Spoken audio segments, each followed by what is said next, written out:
바람난 사연 지금 시작합니다. 세상에 저런 남정네가 우리 동네에 다 있다니. 저는 정말 그날 일을 잊을 수 없네요. 이게 무슨 말이냐고요? 지금부터 제 말을 들어보시면 이게 무슨 말인지 알 거랍니다.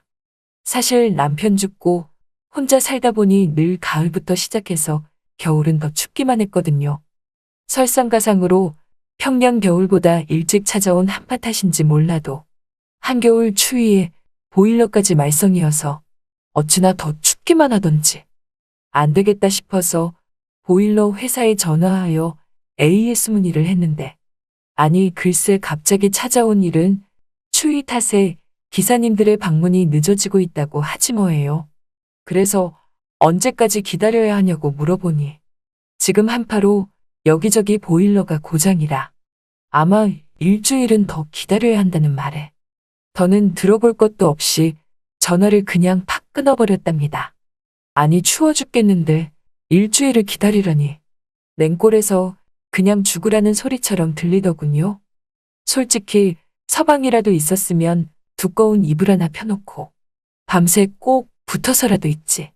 이건 뭐 과부 마음을 아는 건지 모르는 건지 서방도 없는 내게 점점 추워지고 있는 이 계절에 보일러 고장 때문에 일주일을 기다려야 하다니 도저히 있을 수 없는 일이었죠. 그렇게 어떻게 하나 고민을 하고 있었는데 그러던 와중에 우리 집으로 동네 과부가 한 명 놀러 왔더라고요. 그 과부로 말할 것 같으면 저와 형님 동생 하며 지내는 과부 동생 용산댁이었지요. 아마 용산댁도 과부로 산지 꽤 됐거든요. 그런데 우리 집에 찾아와서는 아주 싱글벙글 뭐가 그렇게 기분이 좋은지 남은 추워서 잠도 제대로 못 잤는데 아주 싱글벙글이더라고요. 그래서 제가 아니 대체 무슨 일인데 대바람부터 기분이 좋냐고 하니까 그게 아니라 그 소식 들었냐면서 무슨 소식이냐고 물어보니 우리 마을의 호랍이 한 명이 이사 온 것 같다며 호랍이도 보통 호랍이가 아닌 정말 키도 크고 튼실한 호랍이 같다는 말에 갑자기 저도 침이 꼴깍 삼켜지더라고요. 아니 그거 정말이냐며 그런 호랍이가 정말 우리 마을에 이사 왔냐고 되물으니 맞다면서 어찌나 다부지게 잘생겼는지 그래서 자기네 집 보일러가 더 망가지길 기도한대나 뭐래나 그 말을 듣고 그건 또 무슨 소리냐고 물어보니 그 호랍이 남정네가 보일러 수리공 아니겠냐며 보아하니 동네방네 곳곳에 보일러 수리하러 다니는 것 같은데 자기네 집은 이번에 장판부터 시작해서 오래된 보일러까지 리모델링을 아주 말끔히 제대로 하는 바람에 수리할 것도 없어서 속상하다고 하지 뭐예요. 그 말을 들으니 왜 이렇게 구미가 당기던지 때마침 보일러도 고장이 났겠다. 잘됐다 싶은 생각이 들었죠. 그러면서 용산댁은 다시 나에게 귀 좀 갖다 대보라고 하며 속닥속닥 이야기를 해주는데 글쎄 한과부라고 해서 우리 동네로 며칠 전에 이사온 예쁘장한 과부가 있었거든요. 용산댁이 하는 말이 글쎄 한과부가 그 보일러 수리공을 자기네 집으로 부른 뒤에 하루 동안 같이 있었다는 소문이 퍼졌다고 했답니다. 그 말을 들으니 왠지 나도 이러고 있을 때가 아니라는 생각이 들었어요. 마침 보일러도 고장이 났겠다. 그리고 수리업체도 일주일 넘게 걸린다고 했겠다. 보다 발빠르게 그 호랍이 보일러 수리공을 부르기로 했답니다. 이러쿵저러쿵 같이 얘기를 하다 용산댁은 잠시 우리 집 방바닥에 앉아보더니 왜 이렇게 방이 냉골이냐며 보일러 안 틀었냐고 말하지 뭐예요. 그게 아니라 마침 보일러가 고장이 났는데 나도 그 호랍이라는 사람 좀 불러봐야겠다고 말하니 용산댁이 하는 말이 잘됐다며 그럼 형님이 먼저 그 호랍이를 불러보고 자기한테 나중에 얘기해달라고 하기에 전 좋다고 말하며 그렇게 용산댁을 보내고 나서 그 호랍이 보일러 수리공에게 전화를 걸었지요. 아니 근데 이 호랍이 왜 이렇게 전화를 안 받는지 아니 연달아 10번을 걸었는데 줄줄이 안 받더라고요. 용산댁 말대로 일이 많아져서 그런 거 엄청 바빠 보였어요. 안 되겠다 싶어 그 호라비가 운영하는 보일러 수리집으로 직접 찾아가 보려고 하는데 그때 제 핸드폰으로 전화벨이 울렸답니다.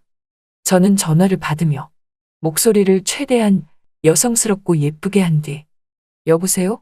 라고 하니까 글쎄 그쪽에서 부재중전화가 와서 연락드렸다고 하는데 아니 목소리는 또 왜 이렇게 좋은지 무슨 보일러 수리공 목소리가 성우 뺨치는 목소리더라고요. 순간 떨렸지만 그래도 일단 이성을 찾고 한숨 고르며 말을 이어나갔죠. 지금 보일러가 고장이 나서 아주 냉골이라며 와서 고쳐줄 수 있냐고 물어봤어요. 그랬더니 하는 말이 제일 빨리 고칠 수 있는 시간이 내일 모레라고 하지 뭐예요. 저는 그 말을 듣고 안 된다며 지금도 추운데 저녁엔 더 춥지 않겠냐고 말하면서 가뜩이나 서방도 없는데 얼마나 춥겠냐고 말하니까 보일러 수리공이 황당하단 듯이 그건 대체 무슨 말이냐고 하지 뭐예요.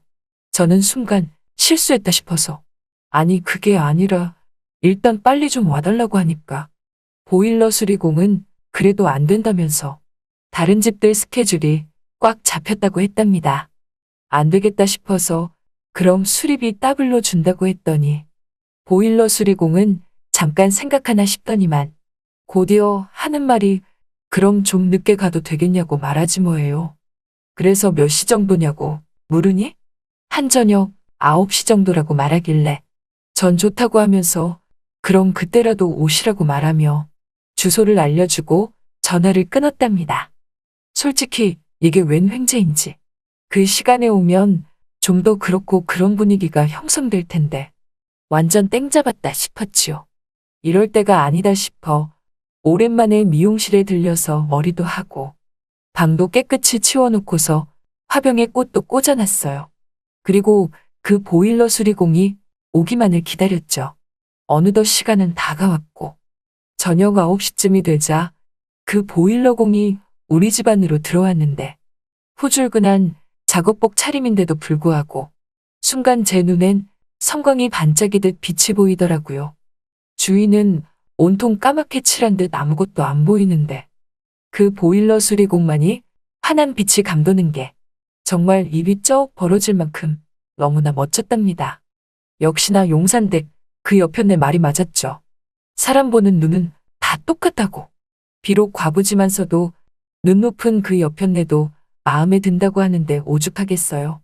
저는 제 얼굴에서 미소가 떠나지 않을 정도로 좋은 티가 너무 나길래 일단 최대한 감정을 숨기고 보일러 좀 빨리 고쳐달라고 말을 했죠. 그랬더니 중후한 목소리로 잠깐만 기다리라며 보일러 상태를 오목조목 살펴보고는 저보고 하는 말이 생각보다 금방 끝날 것 같다고 말하지 뭐예요. 그렇게 전 그 보일러 수리공이 수리할 동안 우리 집 보일러를 잘 고치나 보는 게 아닌 계속 그 보일러 수리공만 주구장창 쳐다보고 있었답니다. 침만 안 흘렸을 뿐이지 마음속으론 침 100번은 흘렸을 것 같아요.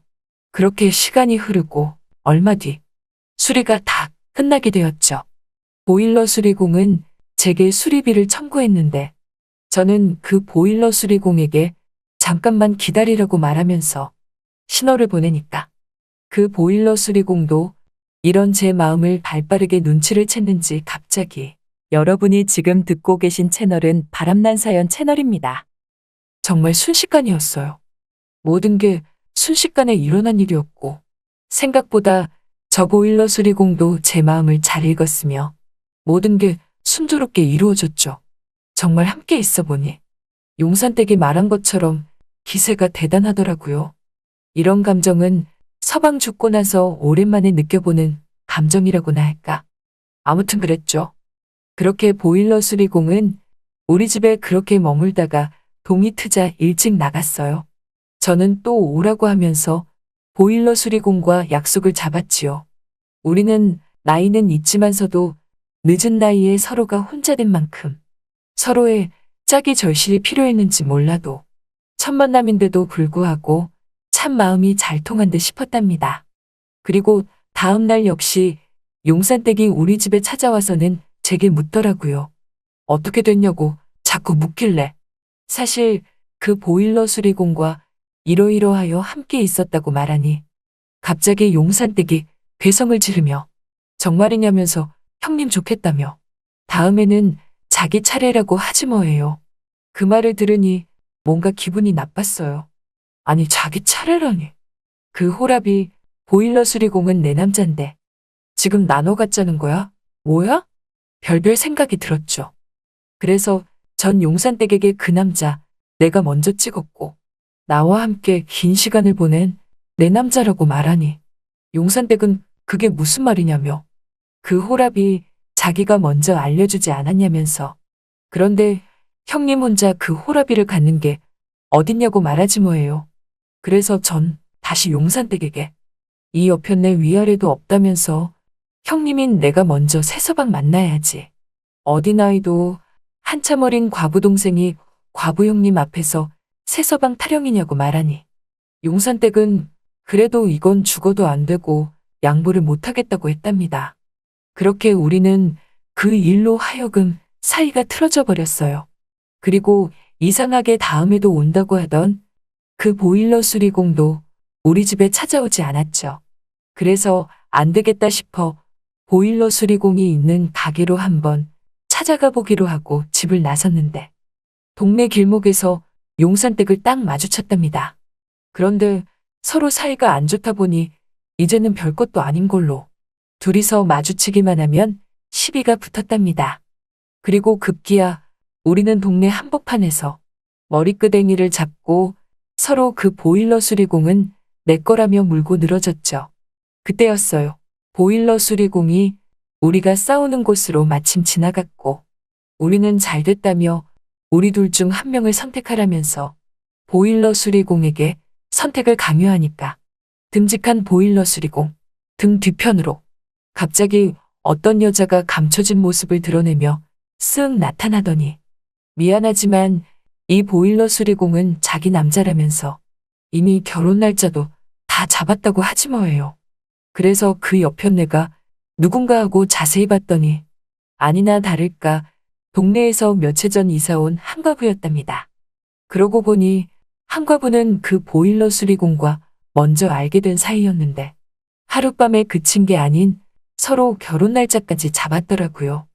그래서 전 보일러 수리공에게 저 말이 사실이냐고 물으니까 그 보일러 수리공은 아무 말도 못하더라고요. 저는 주저앉으며 그것도 모르고 그날 밤 정성을 다해 잘해줬다고 말하니 보일러 수리공은 아랑곳하지 않고 한과부랑 그 자리에서 횡하니 사라져버렸답니다. 그리고 용산댁 또한 어리둥절한 모습으로 혼잣말을 해대며 저 여편네가 끝내 호랍이 보일러 수리공을 채갔다면서 이럴 줄 알았으면 자기도 진작에 저 보일러 수리공과 함께하는 건데 너무나 아쉽다고 하지 뭐예요. 그러면서 좀 전까지 나와 저 보일러 수리공 하나를 놓고 머리끄댕이까지 잡고 싸우던 용산댁이 갑자기 형님 그동안 미안하게 됐다고 말하는데 저는 복받치는 마음에 용산댁과 서로 부둥켜 안고 엉엉 울었답니다. 과부인 나에게 늦가을을 지나 올겨울은 역시나 다시 또 춥기만 하네요. 잘 들으셨나요?